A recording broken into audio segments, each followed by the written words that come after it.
So mano ine ndabase mpata Blazi John yankhule ineyo ndilo nyumba ndikhala ndikukuonerani. Ziko kwambiri for having me here. Koma Nkhani ndi omweyo a president, he has to do the right thing. And chose munthu amene anapasa information yoti anamiza dziko. Komanso ngati if he is feeling kunena kuti I cannot expose ananga awawa, as ikholo he must take the responsibility asazike kuti ndikutula pansi udindo. It's okay. He's protecting his name. Ilekeze pamenepo. Mwaima babwino kwambiri. Ndingopanga analyze zimene mwayankhulazo zipitani. Ndingopanga analyze. A president kumene muliliko mmene wayankhulira pido. Munthu amene anakunamizani abwere ndi mwana wa ndani abwere poyera tidzabve. Ngati nuyo munthu yosanga abwere poyera pangani form commission of inquiry. Commission of inquiry imupeza munthuyo kulibenso zona kuti kubisanaso kumbuyonso ngati mmene inuyo ya president mukumubisira. Chimene a president munalamulira kunena kuti anthu asiye panga search. Commission of inquiry ipeza chifukwa chimene inuyo munalamulira zimene zozo. Commission of inquiry ipeza yokha. Silufuleni wamutiuze. A president msilikali wakulu wa ame ananamiza mtundu wa Malawi. Commission of inquiry ipeza yokha kunena kuti kwali chifukwa chachani iyeyo ananamiza munthu ananamiza dziko la Malawi. Chifukwa chimene munayimitsira panga sechi yeti muli ndi asilikali amene anasayinira ntchito yawo yonena kuti azigwira masana madzulo ndi usiku omwe mama sana madzulo anasayinira waweza ina iliyonse. Chifukwa chani mmaletsa anthu kuti asiye kupanga sechi asilikali. Ine ndali tuko asilikali ndikudziwa kunena kuti zinthu zikavuta zinthu zikayipa mumakhala usiku wonse kumakasinthana mwina usiku omwewo amwene pitani mukagoneko pang'ono ifeyo tikutani tikuilowa. Koma simasiya iyayi apo mukasiya nonse mutaphi chifukwa nthawi imene mwasiya ndimene adani amalowa kukubwerekani mwagona tulo. So simungasiyitse asilikali unena kuti siyanu panga sechi kwada simuziona mzanu akufuna moyo mufuna museve moyo wa munthu inu mukalamula unena kuti siyanu panga sechi munthu amene kumene aliliko adzipere yekha. Munthu amene kumene aliliko zake zimenezo bwanji anagwa mandege bwanji ngozi ndege achita ngozi asiyeni inuyo muli moyonu ndiye ofunikira tisakhalenso ndi makachoti ziso enaso chifukwa chachani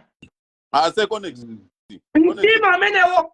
Commission of inquiry ikuyenera kuti tadikirani kaya musandidule kaya. Commission of inquiry ikuyenera ibwere ipeze zotsatira zimene zozo kuti chinachitika ndi chani. Ndani anasayinira ndege yopanda zipangizo kuti inyamuke iuluke mu dziko. Commission of inquiry ipeza zimene zozo.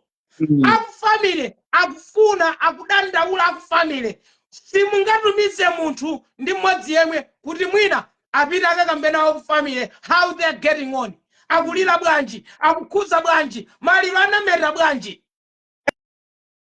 Kodi khadze zikumera pamanda achilima simungapange zimenezo koma muli busy kupanga ma push ups kupanga proof mudziwe tena kuti maka ifa ndiyo wawa. Nchifukwa chake anthu anakunamizirani kuti mwalira mwafa mwachitika mtundu wina. Nchifukwa chake mmapita ukapanga proof unena kuti yayi ineyo ndili bwinobwino kusoweza kuti ifayo mwikuiopa zinakakhala zopanda pake simunakayankhira simunakapanga chilichonse munakayena kuti asiyeni athu ayankhule athu. Chifukwa kuseliku kumakambidwe zinthu zopanda pake simayankhira why is ifazi, why is a struggle, mwabwera udzayankhira. Yeti kuli nkhani ya commission of inquiry, imene simufuna muyankhire, imene mukuwaletsa anthu, imene mukunena kuti you are satisfied ndi report ya ku Germany, report imene ikuoneka ngati kuti wina wakenso ku Germany ko anakayikapo mkono wake kunena kuti report isatuluke chochi, report ituluke chakuti. Chimene fene kukhulupirira tinawuzidwa kunena kuti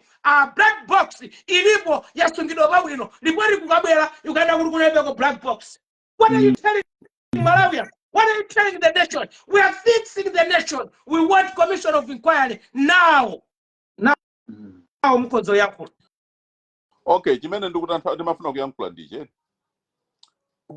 Tidapita kumene iwo amayankhulira pano puno report litatuluka amanena kuti anachita discover kuti inali ngozi chabe. Okay, ngati inali ngozi chabe imene iwo amachionerera kuti inali ngozi chabe.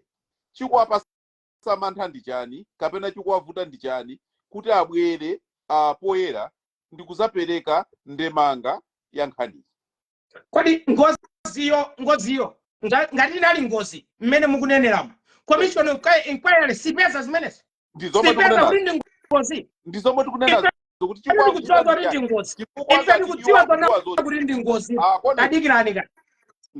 ndi ngozi ife ndikudziwa komano chimene chinapangitsa kuti ngozi ichitike ndi chani. What causes, what are the causes of that ngozi?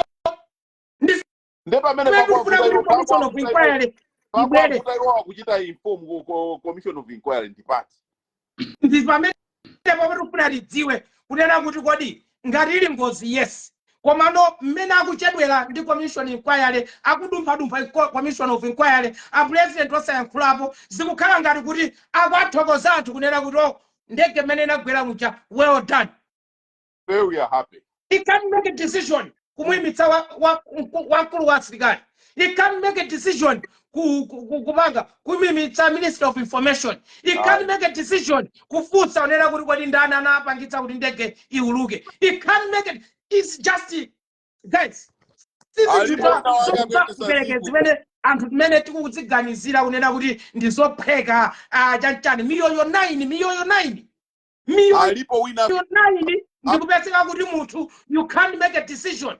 President angokhala chikwama mwene olandana kuti go ahead iwa wasasankhe anthu okhala mu commission. Go ahead make a commission of inquiry.